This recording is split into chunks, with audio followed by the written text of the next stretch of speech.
Hello, everyone. In this presentation, we would like to share findings from the paper Making Visible Indigenous Youth Visions in the Critical Context of El Alto. We will be mainly reflecting on the implementation of participatory video making in this urban context. The presentation is structured as follows. We will begin by positioning our paper within the larger project out of which it stems. We will then share scenes from our participatory video making activities with youth collaborators in the city of El Alto, who are all indigenous in origin. And reflecting on this participatory video making exercise, we will reflect on the potential of this method for foregrounding the development alternatives proposed by indigenous youth. So in terms of background, this paper links to a project called Indigenous Development Alternatives, an urban youth perspective from Bolivia. It's funded by the ESRC, and it looks mainly into why particularly young indigenous peoples are moving to cities in Bolivia, how they experience everyday urban life, and to what extent they enact, imagine, and propose development alternatives in the urban settings in which they live. Conceptually, it deploys the notions of concentrated, extended, and differential urbanization. Concentrated urbanization refers to the concentration of population, infrastructure, and political control in particular places, namely cities like El Alto. Extended urbanization looks into the emergence of urban features in non-urban settings, such as Amazonia. Differential urbanization links to our understanding of development alternatives, as we treat it as the result of various forms of urban struggle, expressions of powerful potentials for radical social and political transformation proposed by youth that are unleashed by them, but often suppressed by dominant urban regimes.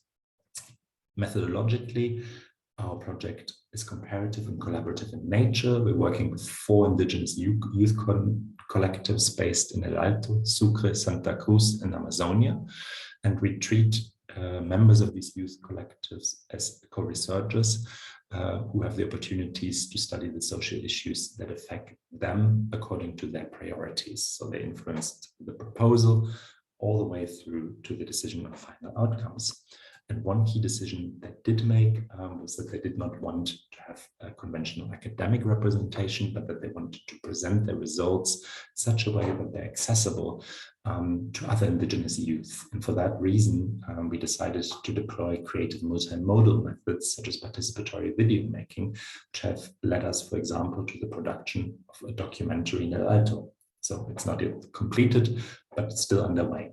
So here we want to particularly reflect on how the method of participatory video making allows us to capture youth problems, desires, and hopes. And to do this, we will be discussing images from video scenes from one of our case study groups, El Alto. And we do this instead of sharing abstract reflections on the method. So to begin with, El Alto is a city situated 4,000 meters of altitude in the Andean Altiplano on a flat plain above the city of La Paz. It's a relatively young city with urbanization only commencing in the 70s. It has a reputation as a fighting city, as many political struggles emerged and began from its population. For example, struggles against neoliberalism, but also for the recognition of pro-indigenous governance models. Alto is a city of migrants, mainly of indigenous Aymara descent, who migrated to the city from nearby rural communities, and its population is generally very young, with the majority aged between 15 and 30. El Alto is also the home of 4 co-researchers in this project called Helen, Eliana, Sol, and Estella. And they've become involved in directing a documentary film, which we're currently producing and which we would like to discuss now. In the film, they essentially depict their problems, but also hopes and aspirations of them, but also of other Aymara youth in the city. The images on this slide are of our 4 co-directors, and they represent screenshots from video testimonies in which they introduce themselves, their neighborhood, and the city. In these interviews, they narrate their personal history in relation to their migration journey and in relation to the consolidation of the city. And while it is normal for them to define as indigenous in the city, they also share that the city does not want to accommodate indigenous people like them, and instead they tend to confront a lot of discrimination and exclusion in the urban setting. And discrimination was a core topic for them, and as it is hard to capture through documentary filmmaking, they did this through docu-fiction, or in other words, through the combination of fiction and narration, through recreating situations of everyday discriminations that they previously confronted. So, for example, this image comes out of a scene where Helen visits a shop to browse for some new clothes, but is stopped from her shopping efforts by the owner. In this case, one of our Bolivian research collaborators, who discriminates her based on her Aymara origins. In addition to confronting discrimination, our 4 young co-directors also highlighted that they confront insecurity challenges as women. So in a scene in Eliana's hair salon depicted at the bottom left, 2 of them talk about a fictive scenario whereby a friend is suffering domestic violence, but doesn't know what to do. Again, while representing fiction, such scenes allowed them to reflect on a personal level about high levels of gender-based violence and femicides. And during walks through their neighborhood, they also captured everyday responses towards insecurity. For example, issues around self-help justice that are depicted on the top left and bottom right. Central theme for them was also that of economic uncertainty, despite all of them having high levels of education and university degrees. For example, social work, management, engineering, or tourism. Yet they, as well as many other youths in the Alto, struggle to find jobs in the public and private sector. And instead, 70% of youths aged between 20 and 24 work informally. For example, as street vendors, whom, as you can see here on the bottom right, they also filmed and interviewed as part of the documentary. And in these video interviews, people shared with them several factors that prevent them from getting formal sector jobs. And these include, among others, corruption and favoritism. And as such topics are difficult to capture in real life through documentary filming, our co-directors decided to reenact scenes with one of our research assistants, who slipped into the role of a public official. With him, they filmed several job interview scenes, and in one moment, the public official denies to offer a job to an otherwise overqualified applicant because they don't belong to the right political party.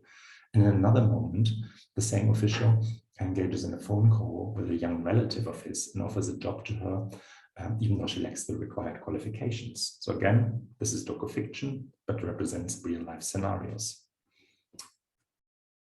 The problems of them were further exacerbated by the pandemic and related responses, such as physical distancing practices, which prevented young people to go on the streets and sell their products. And as a consequence, they often had to return to rural communities to supplement income through agricultural mining work. And in the films, they will depict this multi-active and multi-local life, which is a characteristic feature of them, through constant movements from one place to the other. Despite confronting multiple challenges and crises, our co-directors have not lost hope and instead use this documentary to also take us and future viewers to places that represent their hopes and dreams. Film then also became a way for them to unleash their capacity to aspire, to paraphrase Apatura. So Helen, for example, took us to a valley near her neighborhood in Alto, where she would like to run her own community tourism project. And with this, she also seeks to fulfill her dream to preserve a bit of nature at the edge of the city. Eliana recently opened her own hair salon, informally, and she told us also how she uses this hair salon as a way to implement her skills as a social worker. So when someone comes for a haircut, they talk about their problems, she provides them with advice. Sol took us to a cable car which connects La Paz and El Alto. And for her, the cable car represents better security and a safer way for young Aymara women to navigate the city. And more of this secure transport is needed, according to her. Estella took us to a viewpoint at the edge of El Alto, looking down to the city of La Paz, where she reflected how she would like to combine rural and urban worlds. The rural for her represents the Aymara language and the traditional clothing, which she also wears in the urban political collectives and in her role as TV presenter in the city, where she really articulates her Aymara identity in her urban setting. At the same time, her education took place in the city. She's an engineer, and she wants to take some of this knowledge back. So contradictory to essential representations of indigenous peoples as protectors of nature, her dream is actually to take her engineering skills and apply them in her rural community of origin by opening her own hydrocarbon extraction site. So what she really wants, in other words, is to connect the multiple worlds she inhabits. And by combining the best of these worlds without fully mixing things, she dreams of generating alternative futures. So all this really shows us how indigenous youths articulate future imaginations for safer, more eco-friendly, and tolerant cities that consider indigenous traditions, as well as combining them with a modern urban life. So to finish then, we want to conclude by reflecting on some of the strengths of participatory video making in the documentation of youth crises and opportunities, as well as alternatives promoted by young people. Consider participatory video making to be a helpful method that can contest hegemonic systems of knowledge production, enabling youth to narrate stories through their own lived experience and by developing aesthetics that appeal to them.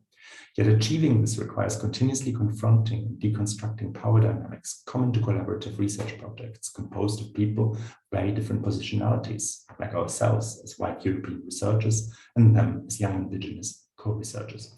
To foreground the perspectives of our indigenous youth collaborators in this project, we essentially decided to share the whole process of creation, script, and montage with them, and enabling change through continuous dialogue, negotiation, capacity building, and training.